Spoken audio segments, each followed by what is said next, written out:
Hola a todos, mi nombre es Abraham Parra Aramburo, soy percusionista y formo parte del Centro de Experimentación y Producción de Música Contemporánea.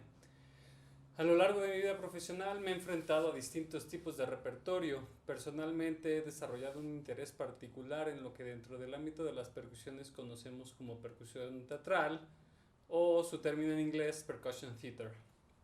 Hoy les voy a hablar un poco de la obra Fascia del compositor estadounidense Mark Applebaum, pero primero les voy a dar un poco de información y contexto sobre cómo surge y qué es la percusión teatral. Puedo definir la percusión teatral como una composición musical que combina música para uno o varios percusionistas y elementos teatrales, es decir, una gama de recursos expresivos propios del teatro, tales como la actuación, la recitación, mímica, expresión corporal, entre otras. Otras disciplinas como la danza, la electroacústica y las artes visuales también pueden ser incorporadas al discurso musical de manera deliberada con el fin de convertirlas en parte constitutiva de la obra para su presentación e interpretación frente al público.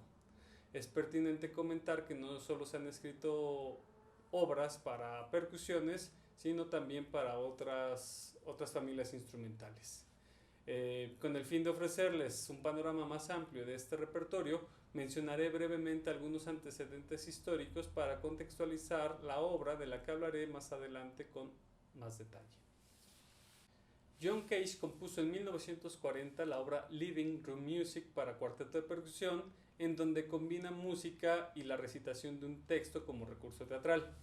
El texto utilizado es un extracto del poema The World is Round de Gertrude Stein, que dice: Once upon a time the world was round and you could go on it around and around. La importancia de esta obra es que representa el primer ejemplo de una obra de percusión teatral, aunque en ese entonces aún no se le conocía con este término ni tenía uno establecido. La obra consta de 4 movimientos y el compositor establece que los movimientos 1, 3 y 4 deben interpretarse con objetos cotidianos que se pueden encontrar en una casa u oficina, tales como revistas, libros, ventanas, floreros, etc., y no con instrumentos convencionales como tambores, teclados de percusión o cualquiera de este tipo.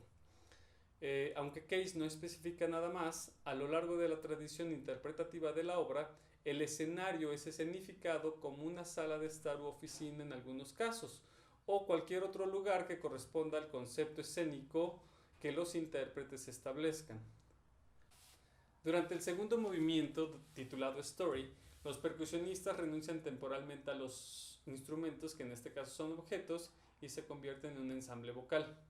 El material que se recita es el extracto del poema que mencioné anteriormente. Cage sustituye la retórica de una recitación literario-poética por una retórica musical, y es a través de esta sustitución que se fusionan las características de ambas disciplinas artísticas. Aquí se encuentra el reto para el percusionista: cómo abordar y utilizar recursos expresivos no habituales en su disciplina, como la corporalidad, la actuación y la recitación, con un fin musical simultáneamente. A partir de 1950, al repertorio que combinaba música y teatro se le conoce como teatro instrumental. Mauricio Kagel fue uno de los exponentes más importantes del teatro instrumental y adoptó este término cuando lo escuchó por primera vez en 1959, cuando asistió a una conferencia ofrecida por Heinz Klaus Metzger durante un curso de verano en Darmstadt, Alemania. Kagel visualizaría el teatro instrumental como la teatralización de la música, y así asentó un nuevo precedente para que más compositores integraran distintas disciplinas artísticas en sus composiciones. Kagel decía que el teatro musical puede incluir muchas cosas muy diferentes. Hablar de teatro instrumental es mucho más preciso. Todos los elementos del teatro pueden tratarse como si fueran fuentes de sonido de una orquesta, pero lo importante del teatro instrumental es que la acción sucede con los instrumentos en la mano. La acción de producir música se convierte en un hecho teatral. La ejecución pública de la música siempre ha conformado un hecho teatral. Pero, ¿cómo se llegó del teatro instrumental a la percusión teatral, y por qué los percusionistas y las percusiones han tenido un mayor desarrollo en esta música en comparación con otras familias instrumentales? Desde mi perspectiva, el teatro instrumental y la percusión teatral mantienen los mismos elementos artísticos primarios, donde el propósito es unificar ambas disciplinas, teatro y música, para obtener un nuevo resultado artístico. Sin embargo, la percusión teatral ha trascendido a ser una modalidad instrumental por sí misma dentro de las distintas especialidades que los percusionistas abordan en su quehacer profesional. El hecho de que este repertorio que combina teatro y música sea más escrito para percusionistas no se dio de un día a otro. Resulta interesante que aunque en sus inicios este tipo de repertorio se creó para combinaciones instrumentales que iban más allá de las percusiones, los compositores a través de los años fueron sesgándolas hacia los percusionistas. ¿Cuáles fueron las razones? Durante el siglo XX, la música para instrumentos de percusión tuvo un desarrollo sin precedentes y comenzó a cobrar mayor relevancia dentro del repertorio solista, de cámara, orquestal y para ensamble de percusiones.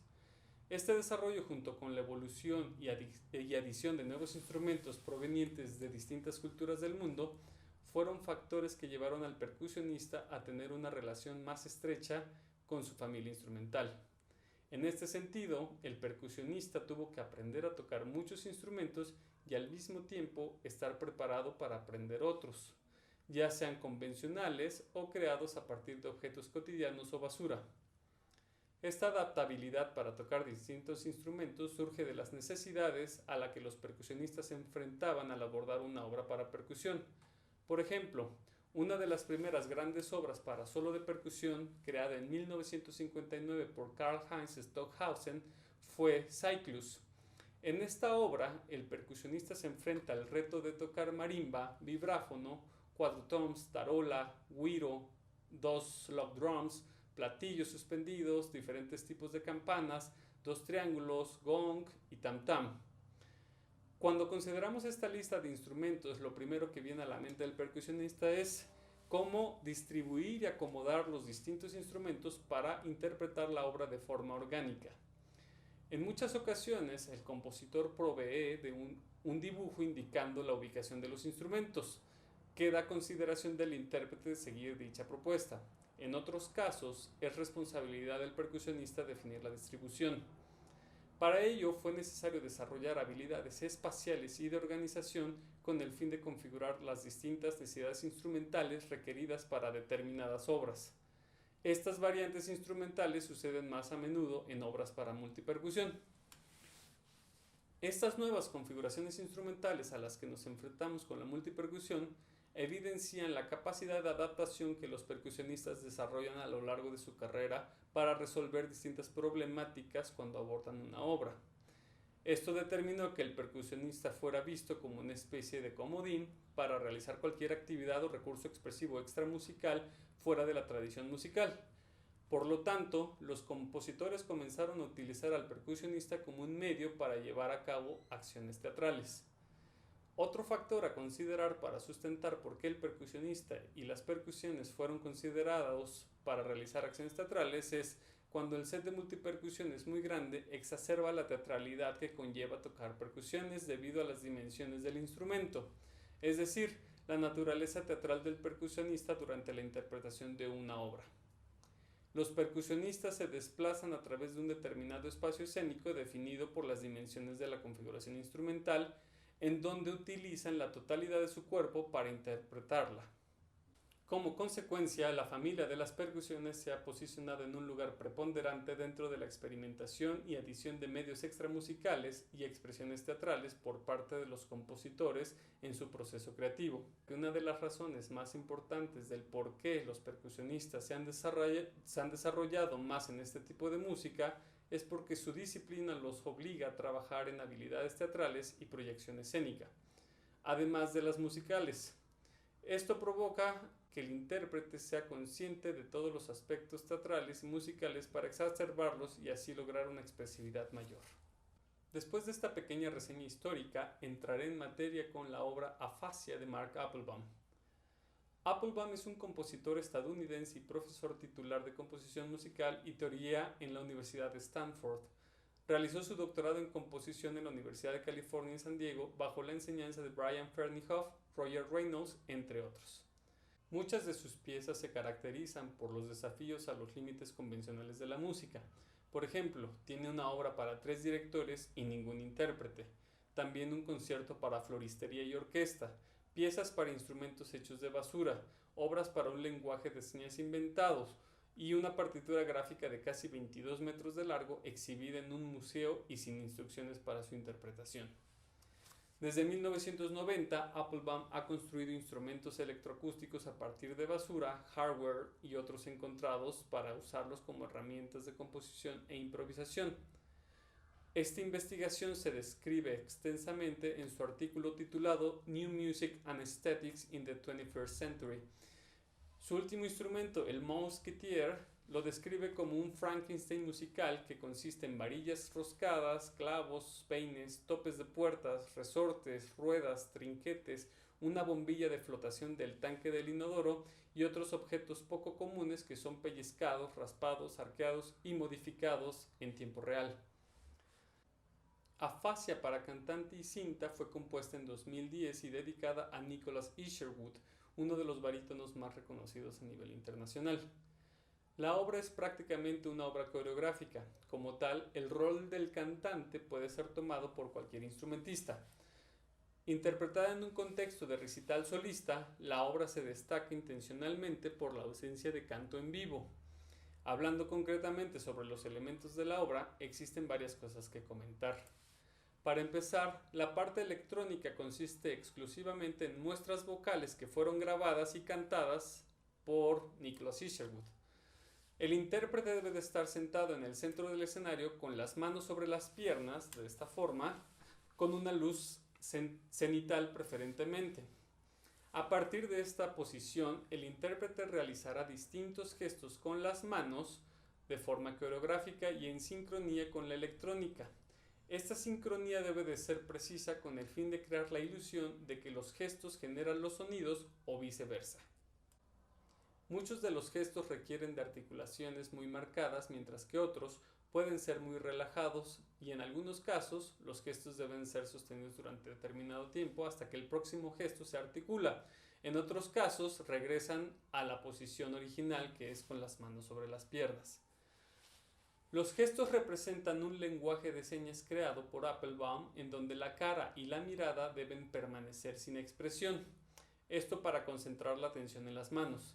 Es también una estrategia para evitar innecesarios componentes histriónicos o cómicos, ya que considera que las manos son lo suficientemente expresivas. Por supuesto que la mirada en blanco es por sí misma muy llamativa. Por eso mismo es antinatural, pero también es neutral, y lo que es más importante es estática. Atrae la atención de la audiencia porque es raro, pero no privilegia un gesto por encima del otro. Con fines de notación, los gestos han sido nombrados por su correspondencia a acciones físicas de la vida real. Por ejemplo, hay gestos que son llamados piedra, papel o tijera, ¿sí? Sin embargo, el interés del compositor reside en la fisicalidad del gesto y no de la asociación o significado que puede otorgársele. Por lo tanto, en el ejemplo expuesto de piedra, papel o tijera, el juego no debe de ser invocado. Es por ello que algunas de las secuencias de gestos son tan rápidas para ayudar a neutralizar las asociaciones que cada uno de los gestos puede ejercer sobre el espectador. Finalmente, existen gestos que son realizados con la mano derecha o pueden ser con la mano izquierda. En la partitura, los de la mano derecha se ven reflejados con el dibujo de una mano con una R dentro del dibujo.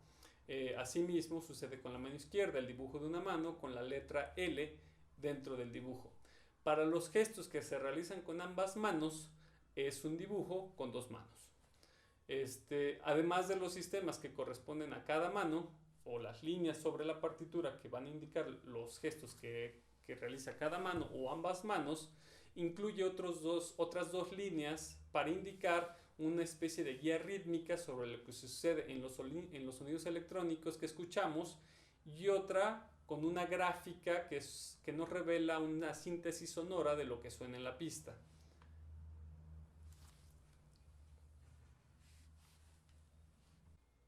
En total, Applebaum utiliza 122 gestos para esta obra.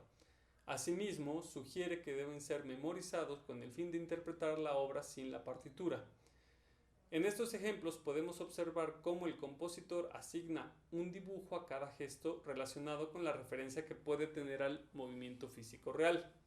Para cada gesto da instrucciones específicas sobre cómo debe ser realizado el gesto, es decir, qué posición adopta la mano, puño cerrado, mano abierta o curva, el antebrazo, si se utiliza solo el antebrazo o si se utiliza todo el brazo para realizar el gesto, a qué altura del cuerpo también es otra de las indicaciones que describe en cada dibujo, y hacia dónde se dirige, si parte de aquí se dirige hacia acá, etc.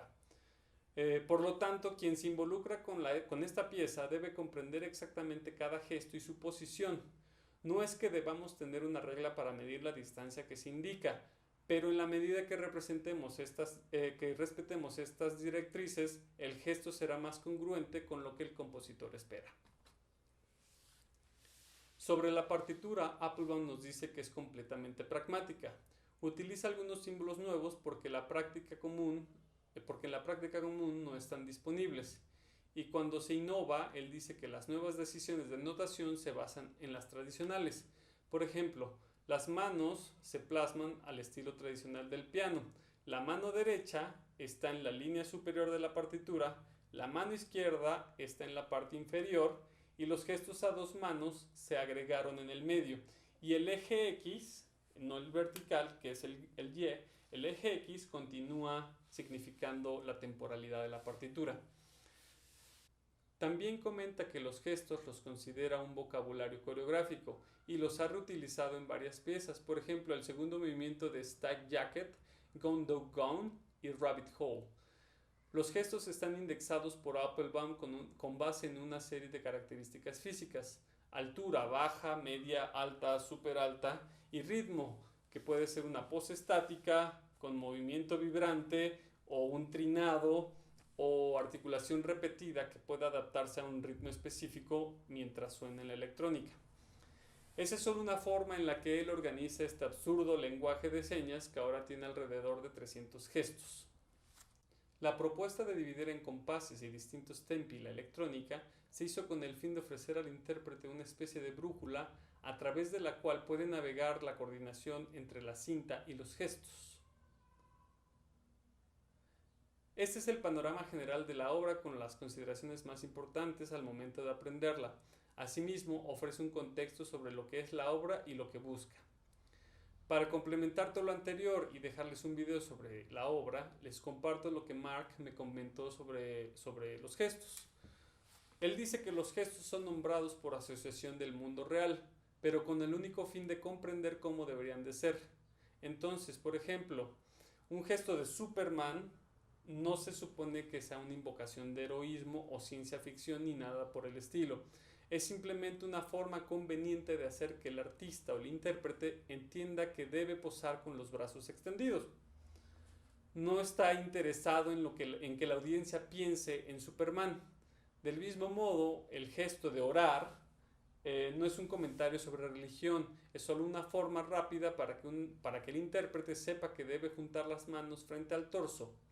Es curioso que la obra ha sido adoptada en su mayoría por percusionistas en relación con otros instrumentistas e incluso cantantes, ya que la obra fue escrita para cantantes. Esto está relacionado con lo que comentaba al inicio del video sobre el desarrollo y uso de las percusiones en el repertorio musical. Por la naturaleza de la percusión, en la que tenemos que dominar muchos instrumentos y estar preparados para aprender nuevos, nos conduce intrínsecamente a los percusionistas hacia desafíos que son extramusicales, y esto incluye teatro. Además, la música para percusión es a menudo más corpórea. Espero que esta pequeña explicación, contexto y descripción de la pieza les ofrezca un panorama más amplio sobre este tipo de obras y su desarrollo. Claro que cada compositor desarrolla su propia notación y su propio lenguaje al describir este tipo de piezas. Hay muchas obras allá afuera de este tipo que son muy interesantes y que vale la pena conocer, y espero que a partir de este video surjan inquietudes y curiosidad por conocer más al respecto. Gracias por ver este video y los dejo con Afasia de Mark Applebaum.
One,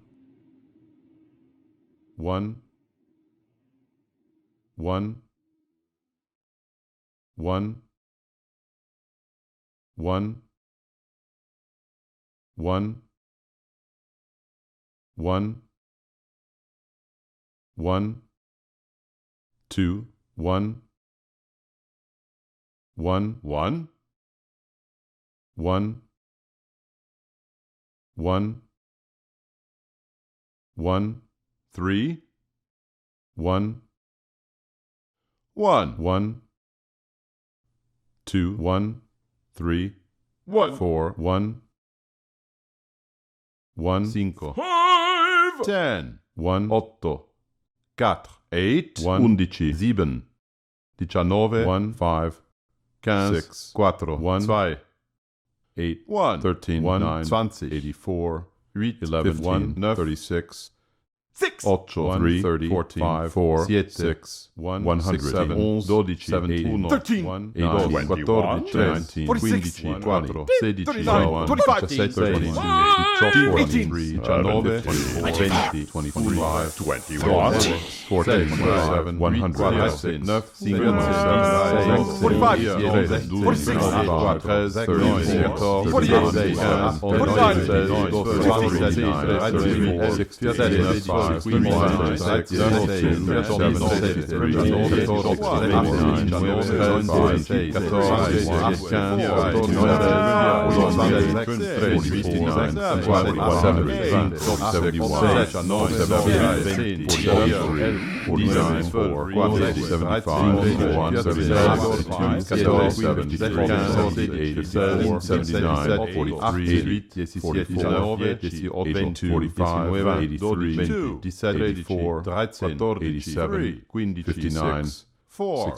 46, 71, 90, 58, 10, 92, 20, 93, 94, 19, 95, 96, 97, 98, 99,